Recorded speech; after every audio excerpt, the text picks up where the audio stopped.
welcome back to the program. You're watching Morning Thailand.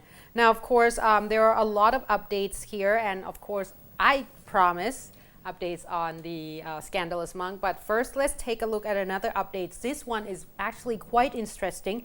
It's date back 2 years ago, and it stemmed from the fact that one of the people involved in this particular case, I'm talking about coal transportation. The thing is, of course, we know that we use a lot of coal for various purposes in terms of, generate energy, so on and so forth. However, in Tha Sai area, it seems that due to the fact that there's a lot of rock transportation as well as coal transportation that too close to the community area, it caused quite a bit of a problem. Environment problem. Exactly. And at this point, of course, the one of the case is that the person that not per se activist, he was actually one of the community members that actually involved in this particular case due to the fact that obviously is destroy and affect the environment in his area. Now this particular person actually was shot and they believe that he was shot dead in front of his own store back in 28th of July in 2011. There you go, 2 years ago. And his name is Thongnak Sawek Jinda. Now, he was actually one of the front men tried to oppose this particular case. However, of course, he was gunned down in front of his shop, and they believe that is probably one of those people that one of the transport companies that sent someone to do it. But the case has not been resolved just yet. So, but at this point, when the court came out yesterday and said that finally they will they rules against using this transportation or transporting all this coal around Tha Sai area, and his wife came out and said that she was really happy about it because at least even though her husband has passed away in such an unfortunate event, at least it's paid off. That's what she said. And this is in Samut Sakhon province. Now, of course, they say that at this point, the company that has been transporting the coal as well as rocks around the area has now been banned from actually doing so, and plus the port that's supposed to be built in order to support this particular purpose has been dismissed as well. Now they say that at this point they will have to take down that particular infrastructure that was supposed to be a port because obviously it's located way too close to the area where the community is located. And they say that the Tenny Team Company Thailand that supposed to build this particular place there has been ordered by the court to put it down. Also, there has been the court rules to have the area to be the green area, they say it, for Samut Sakhon province, make sure that it can only be used for agricultural purposes or anything that would not impact the community in the area. As well, they cannot use any transportation of big machinery, so on and so forth, to be in the area because it's too close to community, like I said. So the Tenny Team Company Thailand will actually have to oblige by this particular rule. And they say that everybody's, after they have heard this particular court rulings, they were really happy to hear that obviously at this point people in the community would live a little bit better. Their livelihoods will be a little bit improved due to the fact that this is not going to be in the area anymore. And the thing is, normally to do anything of the sort, you have to have the environmental impact assessments beforehand. And obviously, this doesn't seem like it has. And they create a zoning area, so a green area for Samut Sakhon province in the area. So congratulations. I think this is one of the environmental case that working for the people. That might set an example for people in other provinces. Yeah, but with one loss of life, of course. But yeah. Okay, so moving on to this very important story. I believe many people want to hear this story yesterday. It seems if anyone passed around the Jangwatana area, you know that traffic is really bad because there was an incident where one man had set his motorcycle on fire. This man, his name was Supan Konhin, age 23. He came from Ubon Ratchathani province to the DSI headquarters on Jangwatana Road to submit a letter demanding justice for one particular person. That the deserve former justice. the former Nenkam monk, Right, Kun Virapon. Virapon Suphon, right. This man, Supan Konhin, said that I believe he is a very He's a relative? No, he's a very avid follower of this monk. Well, if he decided to burn a motorcycle, and I think hopefully that's his own motorcycle, is not His own motorcycle is his own motorcycle. Okay, so now he's in trouble because he's not going to have any means of transport. Yes, police said that Supan tried to meet officers in the DSI office. However, there was no one coming out to meet him. So he burned his motorcycle to protest officers at the DSI. His sister said that he was suffer from depression. After he heard about this particular incident? Well, I don't know if this will cause him more depression, I would say, because after you burn it, then you realize that okay, now how am I gonna get home? The other day we have heard you reported the like, right? One of his followers dressing up as a like Thai traditional costume. Exactly. And this one.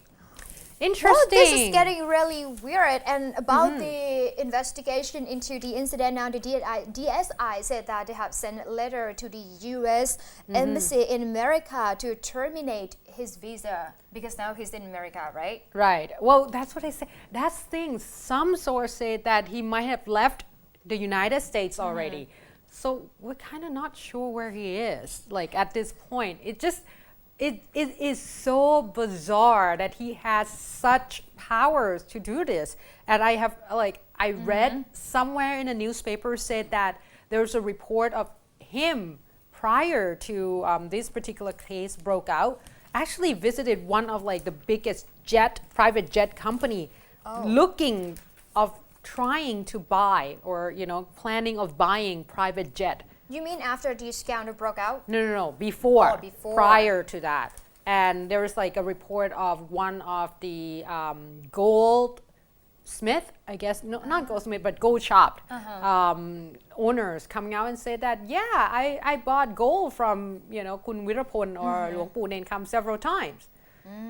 So now, let's just say that we have opened a can of worms that just kind of one by one came out. But hopefully, the extradition, hopefully this will work and we will hear more. And it's good because there seems to be a cooperation between the DSI and also the Buddhism office, because while the DSI trying to get his visa terminated, the Buddhism office of Thailand asked the Thai consul in the United States to revoke his passport, because if he used the monk passport, they would got to undergo the process by the Buddhism office, not Thai authorities, or the DSI cannot do that. Okay. Good. All right. So it's moving, quite nicely here. Now let's take a look at another updates of another case. There has been already another arrest, Kun Phai, for Sia Uan case, or the missing businessman that we have been talking about. And at this point, he is pronounced dead. Kun Chaichana Mai Ngan. Of course, at this point, it's very interesting because the fifth culprit that the police is able to arrest is Kun Sommai Puthet, and he actually turned himself in because they say that he have seen, or his relative has seen his name on the list, and they decided to turn himself in or turn him in instead of actually waited until the police trying to arrest him, because he might not be arrested alive. That's what they were afraid of. Did he say that he was innocent? Well, he said that he has nothing to do with it. He just, here to prove his innocence, kind of thing. So that's two way. Either he's really innocent, or two, he didn't want to go under a lot of pressure because they know one day police will find him. Exactly, because he said that he did not, he said that he didn't do it because after 2 hours of investigation, he said that he didn't know let me see here, Nikom, where is his name? Goodness me. Kun Nikom, which is like the person that gave him Nikom Monsiri or Kun Pot, that the latest culprit that the police has arrested, who claimed that Kun Sommai was actually one of the people in the team. So Kun Sommai said, I don't know this person. Like, I don't know what he's talking about. Okay. So now, just to give you updates on this case, police believe that there are 9 people altogether involved. Oh my God. Yeah, in this particular case, the police are able to arrest 4 people already. Of course, Colonel Pansak Mongkol Sin and Grisana Katsiri Noi Kayan Di, as well as Nikom Monsiri. Now, 4 of them has been arrested already, and of course, Kun Nikom has taken the police into the scene, the crime scene, and claimed that he was the one that looked for, I guess, the material to burn down the body. But he said that by the time he have seen Kun Chaichana Maingan, he has already dead, and he claims that Kun Chaichana was beaten to death by Colonel Pansak, of course. Now, they say that the police say that 5 people left still that the police, 4 So obviously 4 at still this on point. the run. 4 still on the run because the 5th one has already came out and obviously turned himself in. The other 4 is Surya Sinpru, of course, Aya, that we talked about the other day. But he believed to be in Cambodia at this point. We're not sure whether or not he is. Kun Chom Chainarong, who is actually used to be the officer at Prachinburi prison. So he used to be in Prison staff. a prison staff, exactly. Oh, hang on. That's why he wasn't got called. Yeah, Right? maybe. Well, he wasn't even given like a nickname kind of thing. And Kunna or Kunduang, which is Kunna and Kunduang. So these 2, we only know his nickname. They don't know. The police didn't disclose the real name yet. So 4 people still that has to be called in for this particular case. However, at this point, it seems like the police said that it would be really hard to actually extract the DNA from this particular, remains. So hopefully, we'll get to hear about it soon. But I think already the police pronounced Kun Chaichana Maingan dead. Okay. Right. Well, let me go briefly here before we go into the break. While we are keeping a close watch on the peace talk between Thailand and the BR in the South South, seems there are a very good cooperation between Thailand and our neighboring country, which is Myanmar. Yesterday, officers from Thailand had flown to Bolakat province of Myanmar to attend the Township Border Committee, or the TBC meeting, the 22nd meeting, which was hosted by Myanmar side.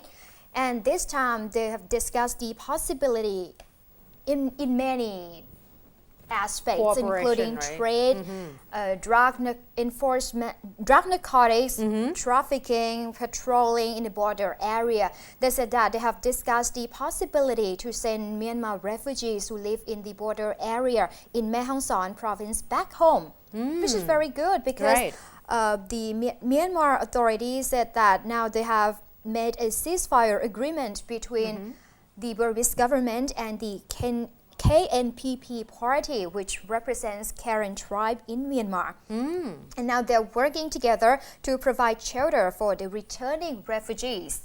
So now processes are going on. I don't know how long they might take, but there seems to be good cooperation between them. However, the governor of Mae Hong Son said that refugees who are now living in Mae Hong Son have been given shelter and also knowledge of farming and also careers prospect, I believe. Okay, And that's apart good. from that, they're also talking about the attempt to scale down the drug trafficking operation along the border area and the encroachment on forest land.